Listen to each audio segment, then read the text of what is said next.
अस्सलाम वालेकुम नाज़रीन, प्रोग्राम ओपिनियन में अली काजी में बलीकार आऊँ आया यासिर अहमद मूंखे स्टूडियो में जॉइन करता सीनियर तजियाकार Ali Qazi sahab. Welcome Ali sahab. Thank you Yasir. Ali sahab, senate elections थी विया जंहिंमें तमामु घणा सवाल उभरनि था पिया, पर हिकिड़ो सिंपल सवाल आहे, छा थियो? हाँ, वॾो अपसेट हो, यानी अपसेट इन द सेंस के काफ़ी हल्कनि खे त पक हुई त यूसुफ रज़ा गिलानी खटे वेंदो ऐं मूं इहा ॻाल्हि बार बार कई पई त ॿिए इलेक्शन्स में कुझु बि घणो तारीख़ में का अहमियत कोन्हे त सिंध में को हिकिड़ो सेनेटर हेठि थियो, मथे थियो, या KP में थियो, या असल ॻाल्हि ई यूसुफ रज़ा गिलानी आहे। सो यासिर साहब, हिन मुल्क जी सियासत ऐं हिन मुल्क जी जमहूरियत खे सलाम। यानी अजीब लका हिन मुल्क जी असांखे पार्लिमानी सियासत ऐं हिन में नज़र अचनि था इक़्तिदारी सियासत में त सेनेट में अक्सरियत हुई अपोज़िशन जी, गवर्नमेंट जी न ॿुधो न, अर्ज़ ॿुधियो न कयो, ईअं न कयो, प्रकट न कयो। सेनेट में अपोज़िशन जी अक्सरियत हुई। हुननि चयो त असां सादिक संजराणी खे नो कॉन्फिडेंस ज़रिए हराईंदासीं। अपोज़िशन अक्सरियत में हूंदे बि नाकाम थी वई। क़ौमी थी 6 महीना 7 महीना पुराणो, 8 महीना पुराणो किस्सो आहे, 5-6 महीना। अॼु क़ौमी असेंबली में अक्सरियत हुई PTI ऐं हुनजी इत्तेहादियुनि जी, पर खटे वियो अपोज़िशन खटे वई। सो ॿियो तव्हां छा चाहियो था त हिन मुल्क जी सियासत ऐं पार्लिमानी जमहूरियत में तव्हांखे ॿियो छा छा रंग अञा ॾिसणा आहे? सो ऐं तव्हां ॾिसो इंट्रस्टिंग, ऐं हुई हिकिड़ी सीट जंहिं ते मुंहिंजी दिलचस्पी त पहिरें ॾींहं खां इहा न हुई त हाणे केरु खटे थो, हिकिड़ो सेनेटर हेठि मथे, ठीकु आहे।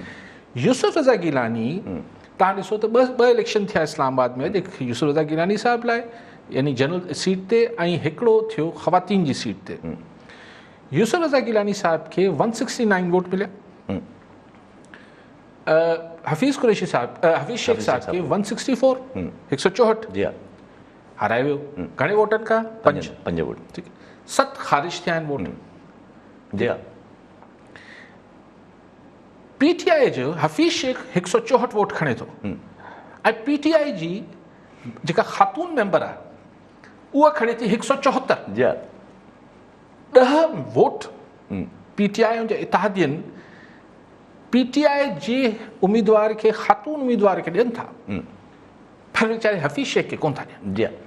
सो मतिलबु इहो थियो त हू सेनेटर पागल बि न आहिनि, सॉरी क़ौमी असेंबली जा मेंबर जिन्हनि 7 वोटनि जेके ख़ारिज थिया वोट, माना हुनखे वोट विझणु ईंदो हो न, तॾहिं त हुननि जेका ख़ातून आहे PTI जी उनखे सही वोट कयूं, बाद में होॾे सही।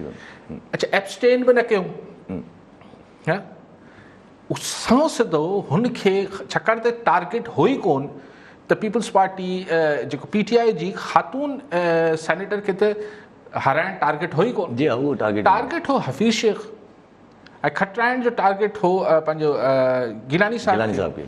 त गिलानी साहिब 5 वोटनि सां हफ़ीज़ शेख खां खटे वञनि था, ऐं जेका ख़ातून PTI जी उम्मीदवार हुई हुनखे हफ़ीज़ शेख खां 10 वोट मथे पवनि था। सो और क्या चाहते हो इस मुल्क से?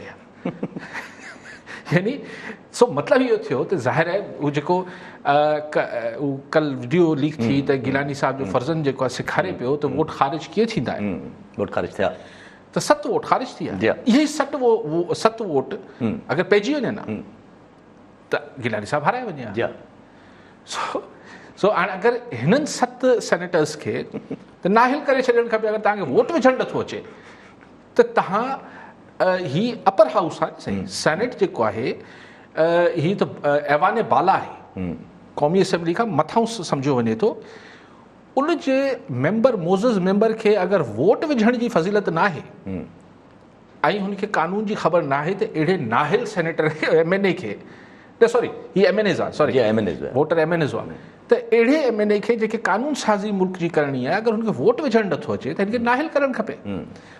सो ज़ाहिर आहे हाणे ॻाल्हि हिते बहस शुरू थी वेंदी, जेका पाण हिन इलेक्शन खां पहिरीं बि कई पई, त साबित थियो त PTI वटि जॾहिं PTI खे क़ौमी असेंबली में हराइणो हूंदो नंबर गेम में, त PDM हराए सघे थी। सो अगरि हराए सघे थी त पोइ सिर्फ़ु सेनेट जी चूंड छो हराए सघे थी, जी पोइ vote of no confidence Imran Khan ख़िलाफ़ु छो नथो अची सघे। ऐं हिन मां इहो बि थियो त को बि ग़ैबी मदद न आई हफ़ीज़ शेख खे कामयाबु कराइण लाइ। ऐं सियासी तरह PTI वटि नंबर त पूरा हुआ, तॾहिं हुननि जी जेका ख़ातून खटे वई, पर हफ़ीज़ शेख हाराए वियो, मतिलबु इहो आहे त ग़ैबी मदद न आई। ऑब्वियस ॻाल्हि त इहा आहे त ग़ैबी मदद न आई, जेको यूसुफ रज़ा गिलानी खे पक हुई ऐं पीपल्स पार्टी खे बि पक हुई। ऐं जॾहिं माण्हू चवंदा त ही शेख रशीद जहिड़ा ही ॿिया चवनि पिया त क़ुर्बानी जो ॿकरो करे वठी आया आहिनि यूसुफ रज़ा गिलानी खे, त आउं इहा ॻाल्हि कंदुसि यार, एक्स प्राइम मिनिस्टर आहे, हुनखे अगरि पक न हूंदी त हू अची छो पंहिंजे पाण खे ॾिठो कंदो, ऐं पीपल्स पार्टी बि गिलानी साहिब जहिड़े माण्हू खे अची छो हराए ॾिठो कंदी। लेकिन सभिनी जो ख़्यालु हो त कल्ह ही वीडियोज़ लीक थी वियूं त शायदि मतां किथां को मदद अची रही हुजे, पर किथां ई न आई। हफ़ीज़ शेख साहब हाराए। ठीकु आहे साहब, हिते अचूं था, हिन ते डिस्कशन कंटिन्यू रखूं था। पहिरियों कॉलर वठी वठूं, तालिब हुसैन बांदी मां। जी तालिब हुसैन साहब, छा चवणु चाहींदा? साईं, मुंहिंजो अलीकाज़ी सुवालु आहे त सेनेट इलेक्शन जी यूसुफ रज़ा गिलानी खटियो आहे, इन इलेक्शन खटण खां पोइ छा हुकूमत लाइ के मुंझारा पैदा थींदा इमरान ख़ान जी हुकूमत जे लाइ? ठीकु आहे, ठीकु आहे, हुकूमत खे सही मुंझारा बिल्कुलु पैदा थींदा। ऐं हिकिड़ी त सियासी एम्बेरसमेंट तमामु वॾी आहे, सियासी तरह होए होए घणी थींदी त बाबा बसि हाणे कोन रही आहे, अक्सरियत न रही आहे इमरान ख़ान वटि। ऐं ॼाण तव्हां ॾिसंदो त इमरान ख़ान साहिबु ईंदो टीवी ते किथे न किथे चवंदो ॾिठो इहा ई थींदी आहे, इहा ई ॻाल्हि आउं कंदो हुउसि। लेकिन ॻाल्हि इहा आहे त हाणे हिन खां पोइ PDM जे अंदरि बि हिकिड़ी बहस ज़ोरनि ते वठी वेंदो त भई अगरि असीं गिलानी साहिब खे खटाए सघूं था त असीं नो कॉन्फिडेंस खे बि कामयाबु कराए सघूं था क़ौमी असेंबली जे अंदरि, तंहिंजे करे लॉन्ग मार्च करण जी कहिड़ी ज़रूरत आहे। सो इहा बहस PDM जे अंदरि ज़ोर वठंदो, ऐं इहो इहा ॻाल्हि बि ज़ोर वठंदी त नंबर गेम में ज़ाहिरी तरह को सबबु न आहे त PTI जी ख़ातून MNA सेनेटर खे त वोट पूरा पइजी वञनि था, पर हुनजे मर्द सेनेटर खे 10 वोट घटि पवनि था। ऐं ज़ाहिर आहे मूं कल्ह बि तव्हांखे चयो त ईअं न थींदो त PDM खे हुनजी, पर PDM खे वरी बि वधीक वोट मिली आहे। PDM वटि हुआ ई 160 वोट, जी हा, पोइ बि 169, त 9 वोट ऐं 7 जेके ख़ारिज थिया, माना 14 MNAs सरासरी अंग अखर अची वेंदा, माना 14 खां 15 MNAs फ्री विया आहिनि। जी हा, 9 जेके अची जिन्हनि फ्लोर क्रॉस कयो आहे ऐं वोट ॾिनो आहे गिलानी साहिब खे, गिलानी साहिब ॾिनो आहे न, PDM वटि त हुआ ई 160 वोट, जी हा, जी हा, त 169 कीअं थी आहे? त 9 वोट हिते इहे कमु आया आहिनि, हिन पासे फिरिया आहिनि, ऐं जेके 7 वोट ख़ारिज थिया आहिनि, त माना 15-16 वोट हेठि मथे थिया आहिनि। ठीकु आहे सभु कॉलर सां गॾु मोहम्मद अनवर चांग सांगड़ मां। जी चांग साहब, छा चवणु चाहींदा? अस्सलाम वालेकुम। पहिरें नंबर ते साईं काज़ी साहब खे असांजो सलाम। ऐं सुवालु इहो आहे त हींअर सेनेट इलेक्शन हुई जंहिंमें सैयद यूसुफ रज़ा गिलानी PDM जो गॾियल उम्मीदवार कामयाबु थियो आहे, त उन में जेको पीपल्स पार्टी जो बयानो ॾिनो हो बिलाल भुट्टो साहिब ज़रदारी, असां सरप्राइज़ ॾींदासीं आवाम खे, त सरप्राइज़ कहिड़ो हूंदो ऐं जेको आहे सो यूसुफ रज़ा गिलानी जे खटण सां आईंदा सियासत ते कहिड़ा असर पवंदा साईं? महिरबानी। ठीकु आहे, ठीकु आहे।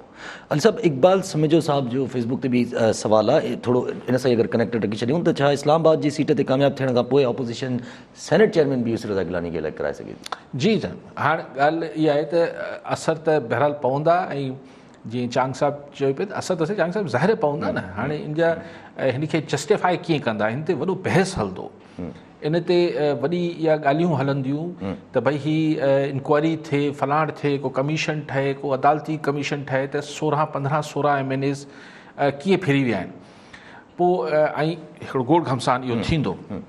लेकिन मोट में PDM इहो चवंदी त जनाब छा मसइलो आहे, तव्हां सां गॾु माण्हू बीहण ई नथा चाहिनि, इन करे उहे असांजे पासे अची विया आहिनि। ऐं ॼाण PDM पारां नो कॉन्फिडेंस अदमतमादी तहरीक जो ज़िक्र फ़िक्र वधी वेंदो। समेजो साहिबु छा पुछियो त चेयरमैन सेनेट लॻे? हा हा, ॾिसो अगरि ही ग़ैबी मदद ख़तमु थी वई आहे, अगरि इमरान ख़ान साहिब खे, बिल्कुलु थी सघे थो यूसुफ रज़ा गिलानी चेयरमैन। अगरि ईअं ग़ैबी मदद ख़तमु थी वई आहे त बिल्कुलु थी सघे थो। जी हा, PDM पंहिंजो सेनेटर चेयरमैन बि इलेक्ट कराए सघे थी। ठीकु आहे सभु कॉलर सां गॾु मोहम्मद अली पंवर मीरपुर ख़ास मां। जी पंवर साहब, छा सवालु आहे? अली काज़ी साहब जो सलाम आहे, जिन जो तजज़ियो तमामु मतिलबु जेतिरा चैनल आहिनि उन सां डिफरेंट 1990 खां असीं पढ़ंदा था अचूं अली काज़ी साहब, लेकिन हिन तजज़िये खे सलाम अली काज़ी साहब से बसि इहो अली काज़ी साहब खे ॿुधायो। ठीकु आहे पवार साहब। पवार साहब वॾी महिरबानी तव्हांजा, मोहबतूं। अली साहब, नूर अली उमराणी शाहपुर चाकर मां फेसबुक ते असांखे सवाल कयो आहे त छा नज़रिया तसलसल टुटी पियो, छा हाणे मुकमल जमहूरियत जी बहाली थी सघंदी? हा बिल्कुलु। छा नालो आहे साईं जो? नूर अली उमराणी साहब। हा उमराणी साहब, बिल्कुलु उहो जेको नज़रिया तसलसल हो, डॉक्ट्रिन ऑफ कंटिन्यूटी जी ॻाल्हि जेका पाण कंदा हुआसीं, उहो लॻे थो त उहो शइ शायदि सेकेंड थॉट अची वई आहे त न भई। ऐं आउं सम्झां थो त हीउ जेको GT रोड जो नरेटिव हो, हीउ अॼु हुनजो हिकिड़ो पहिरियों स्टेप आहे त ग़ैबी फोर्सिस जेके आहिनि उन्हनि पंहिंजे पाण खे थोरो पोइते कयो आहे ऐं चयो त ठीकु आहे, तव्हां सियासतदान ॼाणो, तव्हांजो कमु ॼाणे, असां बसि मतिलबु असां नथा हिन में पऊं। पोइ तव्हां हॉर्स ट्रेडिंग कयो था, तव्हां कीअं था कयो, हितां था फिरायो हुतां था फिरायो, इहो तव्हांजो आहे मामिलो। सो हुन हवाले सां त आउं सम्झां थो त हीउ ॿियो, छाकाणि त उहो बि थींदो आहे न साईं, त इहो त बंदे जे मन में हिकिड़ी हूंदी आहे, पोइ हालात ऐं वक़्तु ऐं हालात ऐं कुदरत कुझु ॿियूं शयूं पैदा करे छॾे थी। सो लॻे थो त डॉक्ट्रिन ऑफ कंटिन्यूटी जेका हुई, नज़रिया तसलसल, उहो मुतासिर थियो आहे। लेकिन आउं इहो सवाल ज़रूरु पंहिंजे ईअं सोचियुमि पे त अगरि नवाज़ शरीफ़ साहिब सां मुंहिंजी ॻाल्हि थिए, मिसाल ईअं फ़ोन ते या किथे मिसाल, त आउं पुछां, सर वो वोट को इज़्ज़त दो किधर गया? अगरि वोट खे ईअं इज़त ॾिबी आहे जीअं अॼु थी आहे, त पोइ त बसि पोइ इहो वाह जी इज़त आहे। यानी मतिलबु तव्हां ॾिसो, हाणे पंहिंजो कुझु ई न वञे, पंहिंजे लाइ खजड़ी ॻाल्हि आहे, गिलानी साहिबु कटे हू कटे, लेकिन पोइ हीअ सॼी ॻाल्हियूं जेके थींदियूं त बाबा हीअ धांधली थींदी आहे, हीअ साईं हीअं थींदो आहे, साईं पोइ फलाण थींदो आहे, पोइ वोट खे इज़त न मिलंदी आहे। वोट खे इज़त सां छा मुराद आहे? वोट खे इज़त सां मुराद इहो आहे त अगरि मूंखे मैंडेट मिलियल आहे त उनजो यासिर एतिराम करे, त भाई अक्सरियत क़ौमी असेंबली में मैंडेट जेको आहे PTI जे इत्तेहादियनि वटि हो, त हीअ वोट खे इज़त किथे हली वई? जी हा, ठीकु आहे साहब। कॉलर नज़र गॾु मंसूर अब्बासी शदाद कोट मां। जी अब्बासी साहब, छा सवाल आहे? अस्सलाम वालेकुम साईं जन खे तव्हांखे। ॾाढी सही इंट्रस्टिंग इलेक्शन न, मतिलबु PTI सां सर थी ॾाढी आहे। बहरहाल सर पंहिंजो ज़रदारी साहिब जन जॾहिं हिन जो इस्तीफ़ान वारो आयो मामिलो, चयो त तव्हां थोरो सब्र कयो त मां तव्हांखे हर शयूं सिधी करे ॾींदुसि। मां माना ज़रदारी साहिब पंहिंजे टाइम ते पतो खेॾी वियो सर। मुंहिंजो इहो अर्ज़ु आहे साईं जन छा था ॾियनि था सर। Thank U. ठीकु आहे। अच्छा, साईं जे सवाल सां अगरि कनेक्टेड रखी छॾियूं त मेजॉरिटी जेके ओपिनियंस या इहे ॻाल्हियूं हलनि थियूं पियूं, उहे त ईअं ई चवनि था त पिया त को एस्टेब्लिशमेंट या अहिड़ो कुझु थियो न आहे जो उहा अणधूरी थी हुजे, पर सिर्फ़ु डायरेक्शन चेंज थी आहे, आसिफ़ ज़रदारी खटी वियो आहे ऐं इमरान ख़ान साहब PTI हाराए वई आहे। न, ईअं न आहे। आउं नथो सम्झां। आउं सम्झां थो त PDM ॿई जेके PDM में ॿई पार्टियूं वॾियूं आहिनि, ज़रदारी साहिब जो त बहरहाल को बि इनकार नथो करे सघे, उन वटि तोड़ जोड़ जो वॾो तजुर्बो आहे। लेकिन ख़ुदि शरीफ़ वटि बि तोड़ जोड़ जो को नंढो तजुर्बो कोन्हे। लेकिन ॻाल्हि इहा आहे त इहे ॿई तजुर्बा हिकिड़े पासे हुजनि हा, ऐं अगरि ग़ैबी ताक़त हफ़ीज़ शेख खे खटाइण ते अची वञे हा त हिननि जा तजुर्बा धरा जा धरा रहिजी वञनि हा। मतिलबु इहो मुंहिंजो ख़्यालु आहे, मे बि आउं ग़लति। सो ईअं न आहे। हू फैक्टर जेको आहे गिलानी साहब जी कामयाबी में ग़ैबी क़ुवतनि जो, सघारी क़ुवतनि जो ग़ैर जानबदार थियणु अहम फैक्टर आहे। पोइ इहा ॻाल्हि 600 दफ़ा तव्हांजे शो में चई चुको आहियां त पोइ अगरि हू ग़ैर जानब, मां चवंदोसि त अगरि हू ग़ैर जानबदार रहंदा त पोइ ही तोड़ जोड़ जी सियासत में PDM जी टीम खां ख़ान साहब जी टीम नथी खटे सघे, ऐं उहो ई थियो। पर हू अगरि ग़ैर जानब, अंपायर अगरि ग़ैर जानबदार न हुजनि हा, हू अगरि जानबदार थी PTI सां बीठल हुजनि हा, पोइ ॾिसूं हा त PDM कीअं थी तोड़ जोड़ करे वञे। सो बुनियादी कारण इहो आहे त अंपायर न्यूट्रल हुआ। अंपायर न्यूट्रल हुआ त पोइ हिन पिच ते, हिन मैदान ते, ही को क्रिकेट जो रांदि न हुई, हिन तोड़ जोड़ जी पिच ऐं तोड़ जोड़ जे मैदान में PDM खां ख़ान साहब जो टीम न पई खटे सघे, ऐं उहे थियो न खटी। ठीकु आहे अली साहब। कॉलर असां गॾु गुलाम शेर मल्ला बदीन मां। जी मल्ला साहब, छा चवणु चाहींदा? मुंहिंजो कारिगिन खां इहो सवाल आहे, छो जो सीनियर माण्हू ने लॻा त अॼु आसिफ़ ज़रदारी साहिब जो जेको जादू रंग लाथो, ऐं इन सां गॾु जेको सिंध में असांजे एमपीनि जहिड़ो कयो सिंध असेंबली में, अॼु उन्हनि सरेआम मीडिया ते बि चयो त असांजी पीपल्स पार्टी जे माण्हुनि वारो कयो न त पीटीआई वारनि सां। ऐं इन सां गॾोगॾु जेको कल विदेश अली जिलानी जे साम्हूं ठही आहे जेके वोट ख़ारिज करण उहे अॼु साबित थिया न, इन ते साईं जन ॻाल्हायो। ठीकु आहे अली साहब, इन सां अगरि साईं जे सवाल साईं रखी छॾियूं था गॾोगॾु त कुंडरी मां निसार चांडियो साहिबु सवाल कयो आहे त जॾहिं सेनेट में पीपल्स पार्टी जेका आहे उहा पंहिंजी कामयाबी माणे वई त कामयाबी करे वई त पोइ छा इमरान ख़ान साहिबु, हाणे इहो सवाल वॾो एम आहे त इमरान ख़ान साहिबु जेको आहे उहो छा स्टैंड हूंदो? साईं जो सवाल आहे इस्तीफ़ो ॾींदा न ॾींदा, पर हूअं इमरान ख़ान साहिब जो रिस्पॉन्स छा हूंदो? अग्रेशन वधंदी या किथे अहिड़ो कुझु थींदो जो भई हाणे महिरबानी कयो मिलो त कुझु 5 साल पूरा कयूं? ॾिसो, आउं सम्झां थो त उहो मिलो ऐं 5 साल पूरा कयूं जो टाइम त निकिरी वियो आहे। मतिलबु मुंहिंजो ख़्यालु आहे त नवाज़ लीग घटि में घटि न मञंदी, छाकाणि त गिलानी साहिबु सिर्फ़ु पीपल्स पार्टी जो उम्मीदवार न हो, जी पीडीएम जो उम्मीदवार, सभिनी वोट कयो ऐं वधीक वोट त ज़ाहिर हुआ ई नवाज़ लीग जा, पीपल्स पार्टी जा पंहिंजा वोट संदा त एतिरा आहिनि कोन। सो ही इस्तीफ़ा इमरान ख़ान साहिबु, वेल आई डोंट नो, को बि माण्हू इहो प्रिडिक्शन नथो करे सघे, लेकिन ख़ान साहिब खे ख़बर हूंदी ज़रूरु त अगरि हिन महिल हुन इस्तीफ़ा ॾिनी ऐं असेंबली टोड़े छॾी ऐं अगरि मुल्क में आम चूंडूं थियूं त मूंखे पीटीआई किथे बि नज़र नथी अचे पोइ।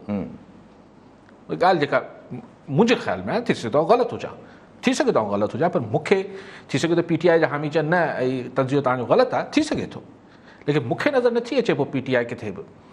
सो इक़्तिदारी सियासत जे रूह सां इमरान ख़ान साहिब खे अची वॾो वावेलो ऐं रोज़ पिटको करणु खपे त साईं ॾिठ मूं चयो त ही हॉर्स ट्रेडिंग थींदी आहे, हीम, लेकिन न छॾींदसि ऐं नारो बि न ॾींदसि, हीउ बि थींदो रहंदो, हू बि थींदो रहंदो, फलाण बि थींदो रहंदो, यानी अञा ज़्यादा अग्रेसिव थींदा। अगरि पॉलिटिकली हुनखे इहो सूट करे थो, ठीकु आहे, छाकाणि पॉलिटिकली इन द सेंस के हाई मॉरल ग्राउंड ते न, हिकिड़ो थींदो आहे त तव्हां हिकिड़ी इख़लाक़ी बुलंदियुनि ते बि ॻाल्हाईंदा आहियो। इख़लाक़ी बुलंदी में त वाक़ई में हुन नो कॉन्फिडेंस अॼु अची चुको आहे इमरान ख़ान साहिब जे ख़िलाफ़ु, फॉर ऑल प्रैक्टिकल पर्पसेस हिकिड़ो नो कॉन्फिडेंस अची चुको आहे। लेकिन हाई मॉरल ग्राउंड ते त इहा ॻाल्हि आहे त भई आला इख़लाक़ी क़दरनि ते बि पाण ॻाल्हायूं त वाक़ई में इस्तीफ़ा ॾे त यार ठीकु आहे, पोइ हीअ सियासत त मुंहिंजे हाणे ऐं हिन सियासत में यकीन नथो रखां, नथो कयां ऐं वरी आवाम ॾे वेंदसि, हलो इलेक्शन करायूं था, ॾिसूं आवाम कंहिंखे वोट करे थी एंड थिंग्स लाइक। लेकिन अगरि हुनखे को सलाह मशवरा ॿिया ॾींदा हूंदा इक़्तिदारी सियासत खे सम्झंदड़ त भई हींअर पाण माण्हुनि खे कुझु ॾिनो कोन्हे, महांगाई हेतिरी थी वई आहे, फलाण थी वियो आहे, ढिमकाण थी वियो आहे, हींअर वोट कहिड़े मुंहं सां घुरण वेंदासीं, लिहाज़ा तव्हां चयो त वधीक एग्रेसिव थियो ऐं हिन ॻाल्हि खे टारियो। लेकिन अगरि जवाब में जीअं मूं चयो त अगरि ॿियूं धुरियूं गैर जानबदार थी वेठियूं आहिनि त पोइ कहिड़ी बईद आहे त सुभाणे नो कॉन्फिडेंस जी तहरीक पेश न थी वञे ऐं 26 मार्च ते लॉन्ग मार्च वारो ऑप्शन त मतिलबु ऐलान त मौजूदु आहे पंहिंजी जाइ ते, टेबल ते उहो बि मौजूदु आहे। सो ख़ान साहिब ते ट्रिमेंडस प्रेशर हूंदो, पर ठीकु आहे साहब।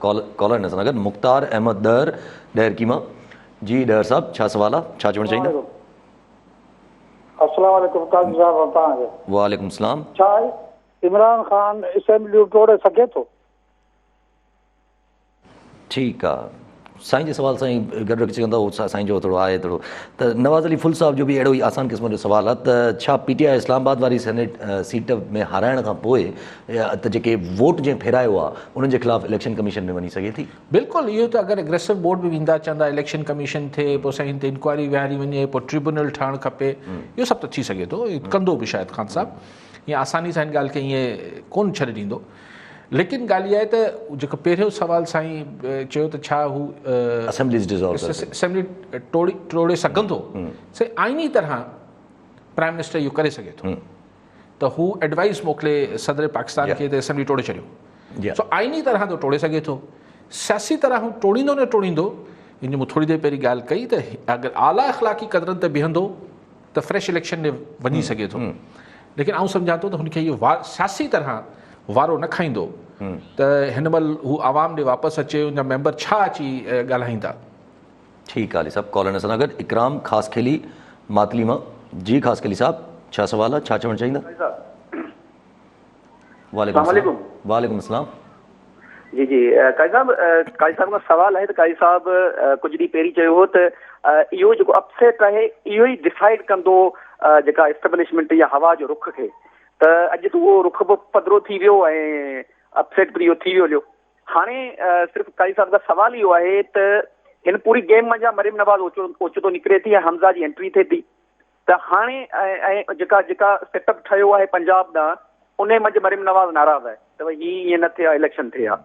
सो काई साहब का सवाल हिते इहो पैदा थिए थो त भई त पोइ छा जेका हाणे इहो जेको ट्रायंगल आहे पीपुल्स पार्टी काफ लीग आहे इहो ठहणु वञे पियो, छाकाणि त इन में नवाज़ शरीफ़ खे इहो ज़रूरु ॿुधायो वियो हूंदो त भई मौत खां बुखार वरी बि चङो आहे, त ज़रदारी साहब ज़रूरु हुनखे इहो ॿुधायो हूंदो बाबा वरी बि असीं वेठा आहियूं, कुझु हथु हल्को हूंदो या अॻियां हली करे जेको थींदो सेटअप करे वठंदासीं। छा इहो किसो इन पासे वञे पियो? सवाल नंबर ॿियो इहो आहे त हाणे इहा चेंजिंग जेका पीपुल्स पार्टी चवे पई in house changing, in house changing खां पोइ इलेक्शन जी ज़रूरत पवंदी आहे? वॾी महिरबानी। ठीकु आहे। इकराम साहब शायदि पहिरीं बि हिकिड़ो दफ़ो हिन ट्रायंगल जो साईं अक्सर ज़िक्र कंदो आहे, कॉल कहा ज़िक्र कंदा आहिनि साईं त ट्रायंगल आहे क्यू लीग स्टैब्लिशमेंट ऐं पीपुल्स पार्टी। पर मां सदाईं पुछंदो आहियां साईं त छा ही जेको कुझु अॼु जिथे पाण बीठा आहियूं इहो को पीपुल्स पार्टी ऐं क्यू लीग जे करे थियो आहे छा? इहो हिन वक़्तु पावर सेक्टर वारी गेम त पोइ इहा इन्हनि ॿिन्ही जे करे थी। पावर सेक्टर ते बि त पब्लिक ओपिनियन असरअंदाज़ थींदो आहे, इन दी एंड असरअंदाज़ उहो ई थींदो आहे। ॾिसो ईअं तव्हां सां मूंसां के ज़माने में एमक्यूएम सां छो सभु ॻाल्हाइण ईंदा, इन करे न त हुन वटि सिर्फ़ु हू हूंदो माण्हू हूंदा, मेंबरनि जी ॻाल्हि न हुई, कराची बंदि करे छॾींदो। सो जेके ॿिया फैक्टर्स हूंदा आहिनि पावर गेम में, त जीटी रोड जो पब्लिक ओपिनियन जेको हो, जेके जीटी रोड जी ख़्वाहिशात हुयूं, बेसिकली त हुन इक़्तिदारी सियासत ते असर त बेसिक असर त हुन विधो आहे न, जीटी रोड विधो आहे, जीटी रोड जो पब्लिक ओपिनियन विधो आहे। सो अगरि ही साईं जी चवनि था बार बार त ही ट्रायंगल, सो हाणे पोइ साईं जी लॉजिक इहा आहे त भई नवाज़ शरीफ़ खे बि ज़रदारी साहिबु इहो सम्झाए त मौत खां बुखार चङो आहे। साईं हू अलाए कहिड़े ख़्यालनि में हुजे, हू सोचे त तव्हांखे इहो बुखार ताईं बि त मूं पहुचाए ॾिनो आहे न, पहिरीं त सफ़ा कमु लथो पियो। बाक़ी मरियम साहिबा नाराज़ आहे, महसूसु ईअं ई थिए थो। मरियम साहिबा हिन छाकाणि त ही वोट खे इज़त ॾियो जो जवाबु त हाणे मरियम साहिबा खे बि ॾियणो पवंदो न। तंहिंजे करे तव्हां कल्ह ॾिसो त बिलावल साहिब जे हुन मांझांदे में बि शिरकत न कई, हुन ते हमज़ा शहबाज़ वियो आहे। मरियम साहिबा पंहिंजे पाण खे हिन सेनेट इलेक्शन खां पासीरो करे छॾियो आहे। अच्छा, अगरि मञी वठूं साईं जी थ्योरी इकराम साहिब जी, इकराम साहिब जी अगरि इहा थ्योरी मञी वठूं त भई ही ईअं गॾिजी वेंदा, ही ठाहे वठंदा हुकूमत फेडरल में बि ऐं पंजाब में बि, पर जे मरियम नवाज़ हिन नए सेटअप खे बि दिलिया न क़बूलियो त पोइ फ्यूचर पॉलिटिक्स कंहिंजी रहिजी वई? PMLN में, पोइ सॼे पाकिस्तान में पोइ पीपल्स पार्टी वटि ॾिसो हिकिड़े हद ताईं त ठीकु आहे, माण्हू इक़्तिदार सां गॾु जुड़णु चाहे थो ऐं हिन महिल अची हुकूमत हलाइणु को सोलो कमु हूंदो छा? ॿी जेका हुकूमत ईंदी पेट्रोल सस्तो करे सघंदी, बिजली सस्ती करे सघंदी, गैस सस्ती करे सघंदी, FATF जा ॿिया मसाइल आहिनि, सिर्फ़ु नैब सस्ती थी वेंदी, मतिलबु थधी थी वेंदी, बाक़ी का शइ थधी कोन थींदी। सो उन महिल मरियम पंहिंजे पाण खे मुंहिंजे ख़्याल आहे त डिस्टेंस करणु चाहींदियूं ऐं इन करे हुननि सेनेट जे हिन सॼी तोड़ जोड़ खां पाण खे परते रखियो। ठीकु आहे, सभु कॉल सां गॾु नावेज़ शर ॾहरकी मां। जी शर साहब, छा सवाल आहे, छा चवणु चाहींदा?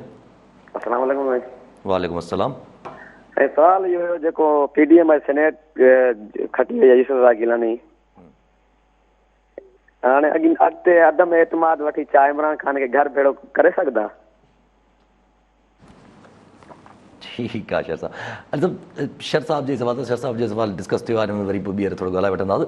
पर अगरि जे सवाल रखी छॾियूं त ईअं ई टोटली इलेक्शन नज़र अचनि था पिया त ॼणो हिकिड़े क़िस्म जी ठीकु आहे एस्टेब्लिशमेंट बिल्कुलु अणधुरी थी वई आहे, या नज़र आयो त जेको हिन वारे सेनेट वारी जेका सीट ते हिकु सीट ते, पर ॿियनि सीटनि ते त फ़िलहाल कुझु अहिड़ो नज़र न आयो। जीअं सिंध मां बि फैसल वाडवा साहिबु, सैफुल्ला आबड़ो साहिबु खटी विया। न, तव्हां ॾिसो त अगरि सॼी मतिलबु मां पीपल्स पार्टी जी तोड़ जोड़ जी महारत खां इनकार नथो कयां, न माहिर आहिनि, पर एॾा माहिर आहिनि त सिंध में त कुझु बि न वठी सघिया। यानी एतिरो कल्ह बि ॾिठा, सभु को थियो, हर शइ थी, एतिरी सियासी तरह हिकिड़ी नेकनामी थी, ऐं हासिल छा कयूं? 6 सीटूं, 6 या 7 केतिरियूं जेतिरी मिलणियूं हुयूं ओतिरी मिलियूं। PTI जा 2 खटी विया, PTI जा ॿई खटे विया जेके वावडा बि ऐं अबड़ो साहब ऐं जनरल सीटनि ते बि खटे विया त हासिल छा थियो सो तोड़ जोड़ हुई रुगो हुते ऐं हाणे त वाकई में अगरि ईअं सोचूं त एॾी जोड़ तोड़ जी ऐं हुकूमत बि हुई सिंध में जी हा सिंध में त हिकिड़ी इज़ाफ़ी सीट सेनेटरी जी न वठी सघिया सो अलाए गिलानी साहब लाइ बि तोड़ जोड़ कंहिं कई आहे इहो सवाल सही आहे अच्छा पोइ इमरान ख़ान लाइ तसुर इहो ई आहे त इमरान ख़ान साहिबु एक्सेप्ट न कंदा आहिनि रिज़ल्ट्स खे वरी उहा ई सॻो वीडियो वारी ॻाल्हि जेका हले थी पई जेको इलेक्शन कमीशन ऑफ पाकिस्तान में विया बि आहिनि नोटिस बि वरितल आहे इलेक्शन कमीशन ऑफ पाकिस्तान जो हुन वीडियो ते त वरी इन पूरो हिकिड़ो केस ठाहे इमरान ख़ान साहिबु इन ॻाल्हि में अञा घिरदा त पोइ इहो गंद जेको आहे उहो फैलिजंदो वेंदो वधजंदो वेंदो इहो इन दी एंड फ़ाइदो त न ॾींदो न सही ॾिसो जंहिं तरीक़े सां ख़ान साहिब हुकूमत हलाई पिए उनजो त ज़ाहिर किथे न किथे त हू हुनजो हिकिड़ो लॉजिकल एंड ते त वञिणो हो न एतिरी सारी तव्हां अफ़रा तफ़री ऐं इंतिशार सां गॾु ऐं अपोज़िशन खे बिल्कुलु भित सां लॻाए न केतिरो अर्सो हुकूमत हलाए सघो था हू त डिक्टेटर्स न हलाए सघंदा जी हा आख़िर में मुशरफ बि NROs ऐं हीअ सभु शयूं ॾियणु शुरू कयूं सो इहो मुमकिन न हूंदो आहे तव्हांखे ऐं हीअ त को इमरान ख़ान साहिब त सिविलियन आहिनि जी हा पर ख़ान साहिब खे हाणे जेको अगरि अञा एग्रेशन में वेंदा त ॾिसो नो कॉन्फिडेंस सां गॾु ही हाणे PDM जा जेके हिते सोच हूंदी हाणे त ज़ाहिर हाई हाउस ते चढ़ी ओह हीअं त हू हवा में हूंदा जी हा सो हवा में हूंदा त हू ॿई शयूं गॾु बि करे सघनि पिया हाणे हू जेको नारो सियासी नारो लॻंदो आहे न गिरती दीवार को हिकु धिका और दो हीअं त बसि ईअं होका हूंदा त बसि हिकिड़ो धिको ॿियो बसि ॼाण वई ॼाण हीअ जेको हाणे ओपिनियन जुड़ंदो ॼाण वई ख़ान सरकार त इहो ओपिनियन बि त ख़ान सरकार खे लोड़े छॾींदो जेके हे हो हू बि लोॾण शुरू थी विया पंहिंजा ई मेंबर्स इन ते अचूं त पंहिंजनि मेंबर वारी ॻाल्हि ते पहिरियों कॉलर वठी वञनि नज़र मोहम्मद हाले पोटरो नवाब शामा जी हाले पुटो साहब छा सवाल आहे दा मुंहिंजो सवाल काई साहब आहे इहो आहे त अॼु जेका इलेक्शन थिया हिन जी सेनेट जी उन वाले सां जंहिं बि खटियो बहरहाल इहो आहे त हिकु उम्मीदवार खटी आयो आहे आज़ादु इन मां बलोचिस्तान मां उते वोट हुनखे कीअं पियो हालांकि हीअ सभु पिया चवंदा असांजा वोट खुटंदा फलाण थींदो ईअं थींदो त आज़ादु इन मूं कीअं खटी वियो इन ते साईं खां थोरी रोशनी पिया ॾिरायूं उहो ई ॻाल्हि जीअं सैफुल अब्दुल्ला साहिबु हिते खटिया ऐं जेके माना फैसल वाडवा साहिबु हेॾो ॿई खटी विया सिंध मां होॾां वरी आज़ादु उम्मीदवार जेके पहिरियां PTI टिकट ॾिनी हुई बाद में वरी एतिराज़नि ते टिकट वापसि वठी छॾी पोइ उहे वरी आज़ादु बीठा पोइ आज़ादु खटी विया पहिरीं बि हुनमें क़ाबिलियत हुई तॾहिं त PTI टिकट ॾिनी हुई न सेनेट उम्मीदवार थियण लाइ जेका क़ाबिलियत खपे उहो त उहो भरपूर क़ाबिलियत मौजूदु हुई न जी हा ऐं सही रोशनी तव्हां साईं किबला चवनि पिया हाले पोटो साहिबु तव्हां विझां उहो जिथे ई मामलात थींदा आहिनि उते रोशनी पहुचंदी कोन्हे ऐं ख़ासि तरह मुंहिंजी त पहुची नथी सघे सो जिथे जेके क़ाबिलियत जिथां उन्हनि क़ाबिलियत जी सनदूं वरितियूं हूंदियूं ऐं सो साईं हाले पोटो साहिबु सम्झो सभु त मूंखां छो था चवराइणु चाहियो ज़ाहिर कीअं खटिबी आहे सीट ठीकु आहे अली साहिबु पाण वटि फेसबुक ते सवाल आहे मोहम्मद GL महर जो पनो आकिल मां हुननि जो चवणु त घणो इम्कानु आहे त गिलानी साहिब जे कामयाबी कहिड़ो इम्कानु आहे त गिलानी साहिब जे कामयाबी में PTI जे मेंबरनि जो हथु आहे या PTI जे इतिहादनि जो सही इहो वंड पाण नथा करे सघूं इहो मतिलबु हिनखे डिसाइफर करण या हिनखे जेको आहे सेपरेट पाण कहिड़ी ख़बर आहे लेकिन सिधो अगरि हिसाबु कजे 2-2-4 वारो त 160 MNA हुआ PDM वटि साईं खे मिलिया आहिनि 169 यानी 9 वाधू मिलिया आहिनि 7 वोट ख़ारिज थिया आहिनि माना PDM जा त न थिया हूंदा उहो बि हुकूमत ई इतिहादी न थिया आहिनि हिकिड़े त उहो जेको शहरियार आफ़रीदी त पाण मञियो त मूं ग़लति कयो आहे वञी साइन करे आयो आहियां वोट ते यार कमाल आहे विझी करे पोइ चवंदा ॿीहर बैलेट पेपर ॾियो मूंखे हाणे पर कॾहिं मतिलबु नंढे हूंदे खां कॾहिं ॿुधोसीं त वोट ते साइन कबी आहे वोट सां तस्वुर ठपे जो अचे थो हीअ साइन करे आया साईं तो चलो हिकिड़े खे असीं चऊं त वीचारो मासूम हुनखे वोट विझण ई नथो अचे कमाल आहे इंटीरियर मिनिस्टर सो हाणे छा चऊं सो हाणे चलो हिकिड़े खे छॾियूं बि त 6 वोट ख़राबु थिया 9 जेके आहिनि वाधू पिया आहिनि PDM जे गिलानी साहिब खे सो 9 ऐं 6 15 हाणे 15 केरु आहिनि PTI जा आहिनि उनजे सॼा इतादी न आया हूंदासीं, 2-4 हितां हूंदा, कुझु हितां महिरबानी थी हूंदी, को 2 हुतां महिरबानी थी हूंदी, ईअं थी वियो हूंदो। अली साहब अगरि जे ॾिठो वञे त ठीकु आहे, अगरि एस्टेब्लिशमेंट साइड ते बि आहे त गवर्नमेंट हुई आख़िर, छा ग़लती थी आहे PTI खां जो गवर्नमेंट में हूंदी? गवर्नमेंट न हूंदी आहे किबला, गवर्नमेंट न हूंदी आहे। गवर्नमेंट में जाम सादिक़ली सिंध हुकूमत हलाईंदो हुजे त हिकिड़ी ॿी हुकूमत हलंदी आहे, ऐं अगरि को सादो माण्हू हलाए, मिसाल हिते ई पंजाब जो चीफ मिनिस्टर ई वीचारो शरीफ़ माण्हू केरु आहे? बोज़दार साहब, उस्मान बोज़दार वेठो आहे, त हिकिड़ी ॻाल्हि आहे, हिते शहबाज शरीफ़ वेठो हुजे हा त ॾिसूं हा। सो हुकूमत बि यानी it's not only the gun, it's the hand behind the gun. त रुगो पिस्तौल में ताक़त न हूंदी आहे, पोइ हथु हलाइण वारो बि त हुजे न, जेके हलाइण अचे। सो हुकूमत बि हलाइण जेके अचे, ऐं हुकूमत जा इहे जेके फिरतियूं हुजनि थियूं। सो पर आउं वरी चवां थो, कंहिं हरायो आहे गिलानी साहिब खे? PDM हफ़ीज़ कुरैशी खे, हफ़ीज़ शेख साहब खे PDM हरायो आहे या जी हा, इहो सवाल हिते ई रखी छॾियो त ठीकु आहे साहब। कॉलर नज़र न कनि। इब्राहिम खलील शर शिकारपुर मां। जी शर साहब, छा सवाल हूंदो? मां इब्राहिम खलील जतोई ॻाल्हायां थो, शिकारपुर मां। जतोई जी जी शर जतोई भाइर आऊं, को मसइलो कोन्हे। जी पर असांजे अली काज़ी साहिब खां इहो सुवालु आहे त जेको साईं जन पाण बि कैंडिडेट रहिया आहिनि सिंध असेंबलीअ जे लाइ सीट ते, त ग़रीब अवाम जेको आहे असांजो उहो त वोट पंहिंजो विकिरो कंदो रहियो आहे 2-3 सालनि में, पर हाणे MNA MPA जेके लठ सरदार आहिनि उन्हनि बि वोट विकिरो कयो आहे। त इन जा सिंध जे सियासी ऐं समाजी सूरत हाल ते मुस्तक़बिल में कहिड़ा असर पवंदा? ठीकु आहे साईं जतोई साहब, बिल्कुलु जतोई शर सुमरो महर सभु भाइर आहियूं पाण में, साईं कहिड़ी ॻाल्हि थी, ज़ात ख़ैर जी। सही असर आम माण्हू पैसनि ते वोट ॾींदो रहियो आहे, पर ख़ासि माण्हू कॾहिं न वरिता आहिनि पैसा। ख़ासि माण्हू सदाईं पैसनि ते हेठि मथे थिया आहिनि, इहा ॻाल्हि बि जतोई साहिब नई कोन्हे। ऐं असर छा पवंदा असां ते? असां इहे को पहिरियों दफ़ो लका ॾिसूं था छा? हाणे मीडिया आया आहियूं त वधीक तबसरा थियनि था, तजिया थियनि था। मतिलबु मूं तव्हांखे अर्ज़ु कयो प्रोग्राम जे शुरू में त इन असांजे मुल्क 6 महीना पहिरीं सेनेट में इन PDM जी अक्सरियत हुई, पर नो कॉन्फिडेंस संजराणी साहिब जे ख़िलाफ़ु नाकाम थी वई। अॼु 6 महीननि खां पोइ क़ौमी असेंबली में PTI जी अक्सरियत हुई, त PDM जो कैंडिडेट खटे वियो। अच्छा, तमामु घणो मैसेज आहे इवन PTI जे पंहिंजे मेंबर्स खे बि, त पार्टी में डिफरेंसिस नज़र आया सेनेट इलेक्शन खां पहिरियां ई। सिंध में बि आवाज़ उथी PTI जे पंहिंजे, बलोचिस्तान में बि आवाज़ उथी PTI जे पंहिंजे मेंबरनि जी। त PTI जी हाणे जेका पार्टी आहे after this senate election as a political party, त इमरान ख़ान जो वॾो चैलेंज त फ़िलहाल इहो ई हूंदो न, पंहिंजी पार्टी खे सस्टेन रखनि। ॾिसो, ही पार्टी को ईअं हिन जा कुझु जेके आहिनि पुराणा मेंबर आहिनि, बाक़ी त शामूद कुरैशी साहब थिया, ही थिया, जहांगीर तरीन साहब थिया, इहे पोइ वक़्त सां गॾु क्या लोग मिलते गए, काफ़िला बनता गया वारी ॻाल्हि आहे।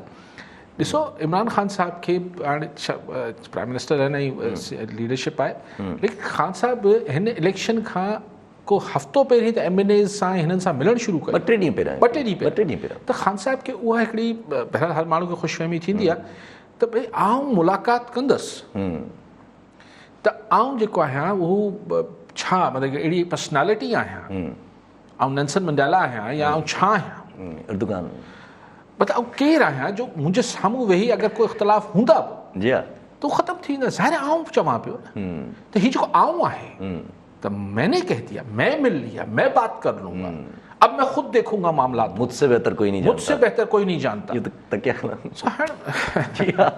ठीक है सब। कॉलर नजर डॉक्टर अहमद खान हैदराबाद में। जी डॉक्टर साहब, छा सवाल हूंदो?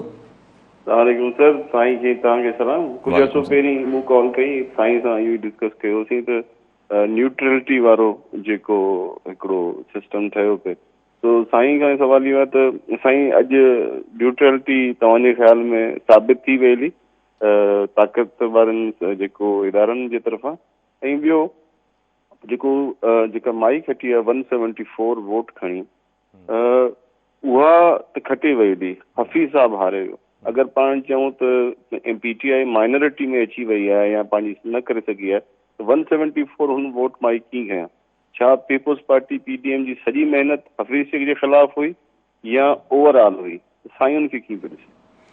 ठीक है डॉक्टर अहमद साईं सां गॾु अगरि कनेक्टेड सवाल आहे। डॉक्टर मोहम्मद अली हैदराबाद में सवाल इहो ई कयो आहे त PTI जी शिकस्त जो सबबु, छो जो हफ़ीज़ शेख साहब ते फोकस आहे, त PTI जी शिकस्त जो सबबु इहो त न आहे त उनजे उम्मीदवार जी चूंड ग़लति हुई, त हफ़ीज़ शेख जी जॻह ते अगरि कोई पार्टी जो उम्मीदवार बीहारे न त शायदि वोट पइजी वञनि।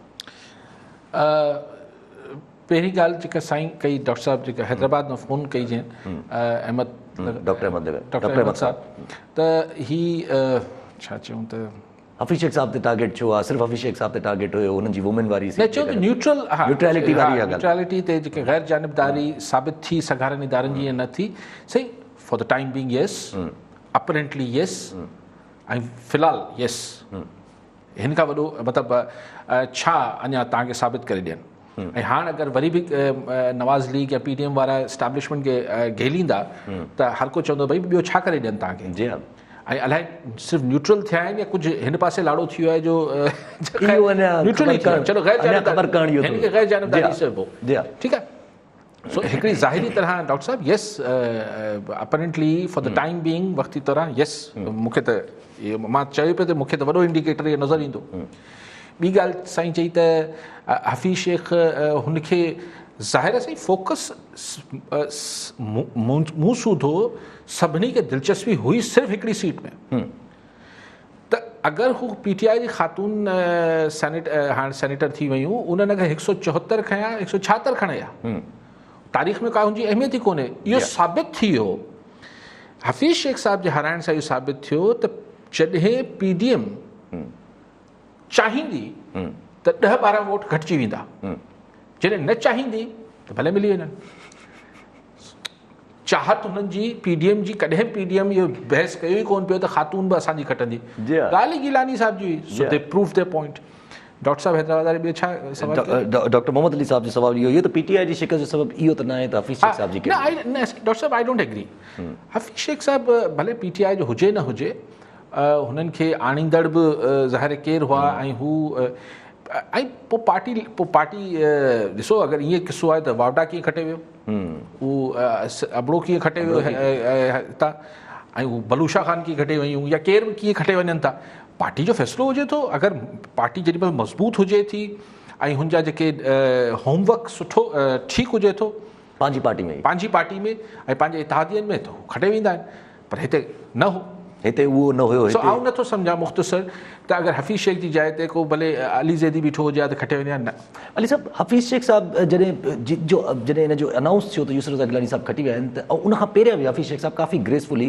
शहबाज़ शरीफ़ सां बि मुलाक़ात कई आहे बिलावल साहब सां बि मुलाक़ात कई आहे ऐं यूसुफ रज़ा गिलानी साहब सां बि मुलाक़ात कई आहे वरी जॾहिं खटी विया त उन वक़्तु बि ॾाढो ग्रेसफुली हफ़ीज़ शेख साहब मिलिया त छा हफ़ीज़ शेख हिकिड़ो मतिलबु ईअं ॾाढो मोतबर माण्हू आहे उहे ऐं दुनिया जे लेवल्स ते वर्ल्ड बैंक हिते हुते कमु करे थो ही थोरी आहे ज़ाती दुश्मनी थोरी आहे ऐं गिलानी साहब उन सां कचहरियूं करे पियो ऐं गिलानी पीपल्स पार्टी सां हफ़ीज़ शेख साहब कमु कयो आहे मुंहिंजो ख़्यालु आहे नवाज़ लीग सां कंहिं दौर में कमु कयो आहे उहो सभिनी सां कमु कंदो रहियो टेक्नोक्रेट माण्हू आहे उहो को सियासतदान उहो थोरी ऐं सुभाणे वरी थी सघे थो पीपल्स पार्टी सां कमु कंदो हुजे डॉक्टर हफ़ीज़ शेख सुभाणे थी सघे थो वरी नवाज़ लीग सां कमु कंदो हुजे ये तो टेक्नोक्रेट माण्हू आहे इहो थोरी आहे पर सभु किथे न किथे इहो नथो थी सघे त हुकूमत अगरि अहिड़ो ई रवैयो रखे जेको हफ़ीज़ शेख साहब रवैयो रखंदा हुकूमत अगरि अहिड़ो रवैयो रखे ग्रेसफुली एक्सेप्ट करे छॾे त किथे PDM बि थोरो पोइते थी वञे न PDM पोइते कोन ईंदी PDM अञा ज़्यादा अग्रेसिव टू लेट पोइ हिन वक़्तु माना ॿिन्ही जो इहो ई आहे त ॿिन्ही खे अग्रेसिव थियणो आहे ॿिन्ही खे अग्रेसिव थियणो पवंदो कोई फॉर्मेट त ग़लति थियो हा न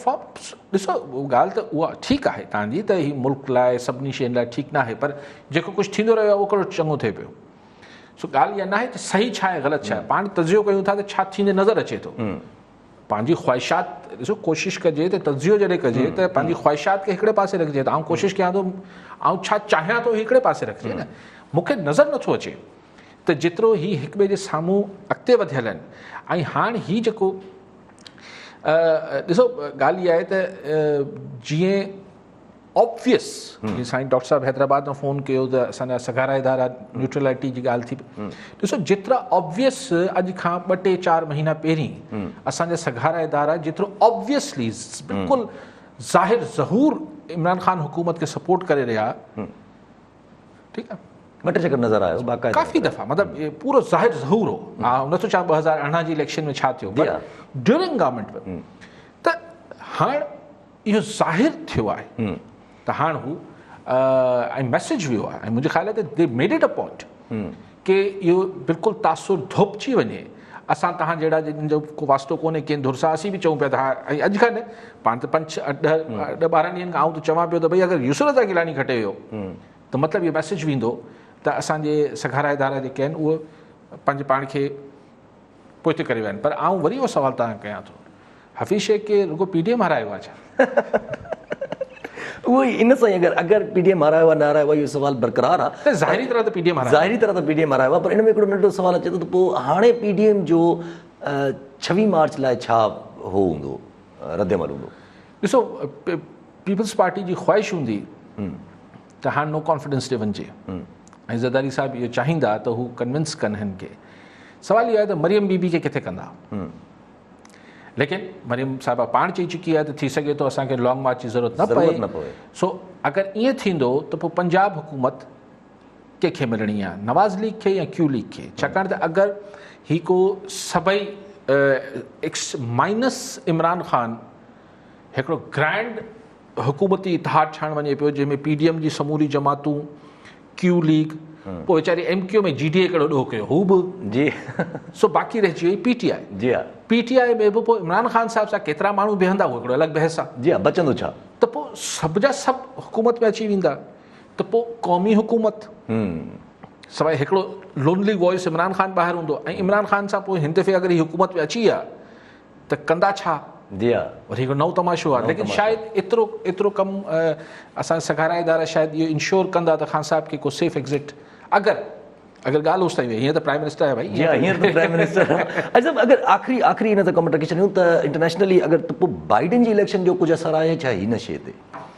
ॾिसो, ही मुल्क आहिनि यार, हिननि जा पंहिंजा रियासती मुफ़ादात हुजनि था, लेकिन बहरहाल इहो फ़र्क़ु पए थो त थोड़ो घणो शख्सी, मिसाल जो बाइडन बारक ओबामा जे ज़माने में वाइस प्रेसिडेंट हो, उनजो शरीफ़ फैमिली सां बि, ज़रदारी साहिब सां बि, गिलानी साहिब प्राइम मिनिस्टर हुयो, गिलानी साहिब प्राइम मिनिस्टर हुआ।